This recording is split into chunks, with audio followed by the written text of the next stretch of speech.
then you're imagine there's no people, imagine there's no nations, because then you're ignoring what those people are basing their entire belief system on. Because fine, okay, one man, one vote, and everybody just walks around together, and we forget the fact that you're a Muslim, and we forget the fact that you're a Jew, and we forget the fact that your religion extremists say one thing and the other religious extremists say another. And so basically, when you're saying one state solution, I don't just feel like it's about meshing the Israelis and the Palestinians together, but erasing history, religion, ethnicity, which is very strange to me in this age of everybody talks about their ethnicity, and basically turning us into a small version of what? The EU? Even the EU isn't really holding up the way they thought it would.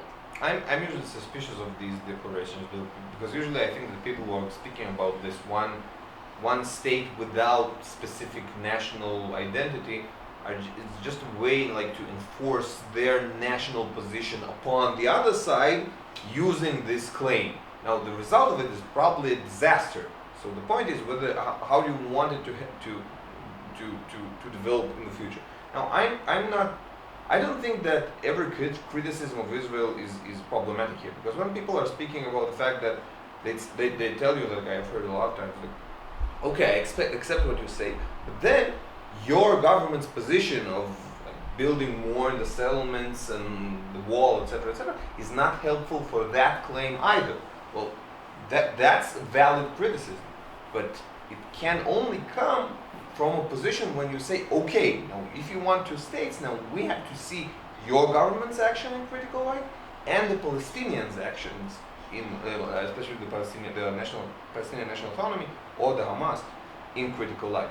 The problem is that usually it seems the other way around. It seems like Israel has to do something because usually they are causing the problems. For example, building one street in Ramot neighborhood usually brings about the result that Vice President of the U.S. would have to come here and like declare his opposition to that or anything like that. But you don't see any reaction of that kind when somebody from the Palestinian Authority or some decision is being made by the Palestinian Authority, which goes against the Oslo Accords or against like the goodwill of negotiation. Usually that's something that you have. Well, they do something like that, but it's okay. It's not really important. It's not really big. Now let's speak about the real issues. If the real issues are relevant both to Jews and to Arabs, let's discuss it as equal counterparts in a negotiation, not in a point of view where we are the bad ones, we are the responsible adults who are doing the bad actions, and they are like the children, and their mistakes are, well, you have to forgive them. That's fine. Again, that's returning to the point of to this concept of racism, of low expectations. And also, we're not even talking about two states at this point versus one state. We're talking about three states versus one state, because the Palestinians are de facto two states, the one where the PLO rules still with Mahmoud Abbas, and Gaza, which is governed by a terrorist organization. And they're not in agreement. So if we get a one-state solution, who's it going to be with? Gaza or the West Bank? And then what happens? Does everything continue from the Gaza side because they didn't agree to this? Because the Palestinian Authority doesn't hold as far as they're concerned. And again, that notion of having to, we're never going to be equal people coming to the table talking about peace because Israel is viewed as the aggressor.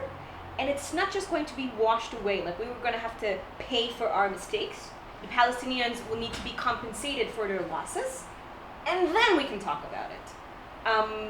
But can you understand from the Palestinian perspective No. that Israel is a side of power? We have money, we have power, we can dictate. We don't do it well, but the country can dictate what happens because they have the power. So therefore, because they're powerless, we should be taking their concerns. For example, building in settlements. Taking more land from Area C to become part of settlements. Why don't we take that very seriously? Well, first of all, let's talk about the facts. First of all, we don't build.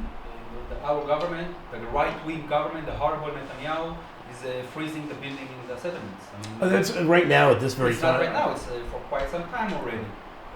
I'm going to over 20 years. Maybe if say something, let's say for example, Obama was mentioned here. I think the second worst thing that Obama did as a president, put the Iran thing aside, is when they started to make a building in Jerusalem an issue.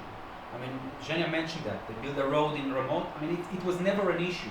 Palestinians never saw Ramot as the future state of Palestine. Yeah. Obama put that on the table. The Palestinians said, oh, that's nice. We could use that. And now every time we're building in Jerusalem, in a Jewish, complete Jewish, modern neighborhood, it was never Palestinian, it was nothing.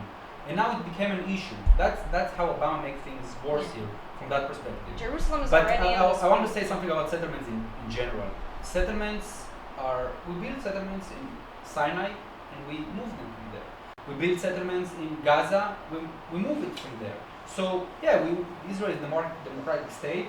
We have political forces that push to all kinds of places, and some people push to build in the settlements, some people push to make peace, but eventually when we feel that it's worth the price, we take a decision and we okay, let's make peace, we'll give up this land.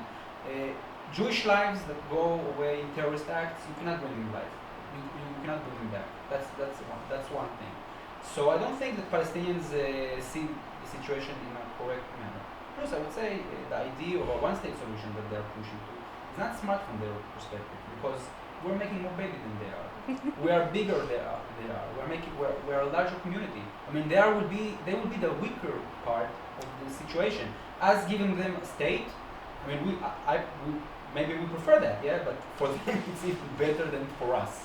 Because there will be a minority, a big minority, but there will be a minority in Israel. There will be the poor minority in Israel. I've said that to a couple of people who very much live in Hebron and believe in a one-state solution. That's the only way, one vote, one person. And I say, what do you think is going to happen when all the French Jews who have money and some of the American Jews who are committed to this idea that Hebron is a Jewish place, they're going to come and buy up every apartment here, and legally they're going to be allowed to, and morally they're going to be allowed to. What's wrong with that?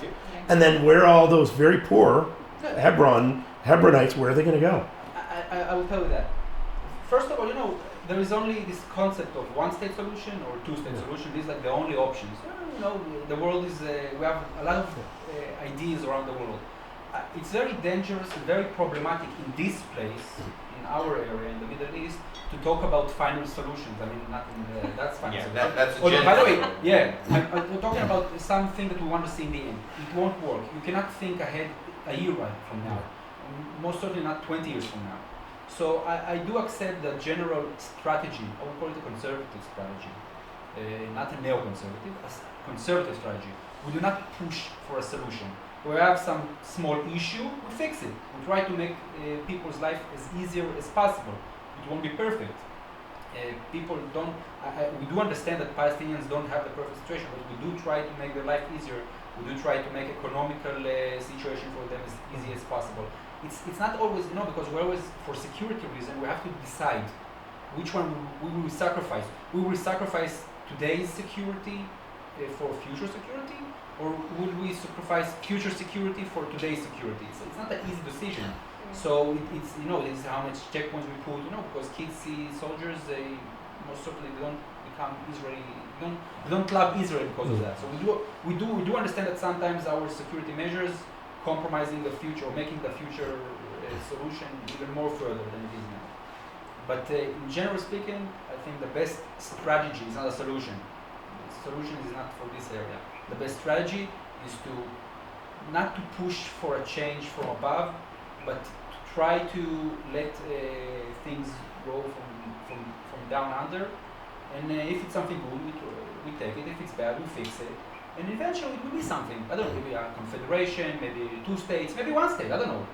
I don't believe it's one. I don't believe it would be a one-state solution. But pushing things from above brings usually tears and suffer for both sides.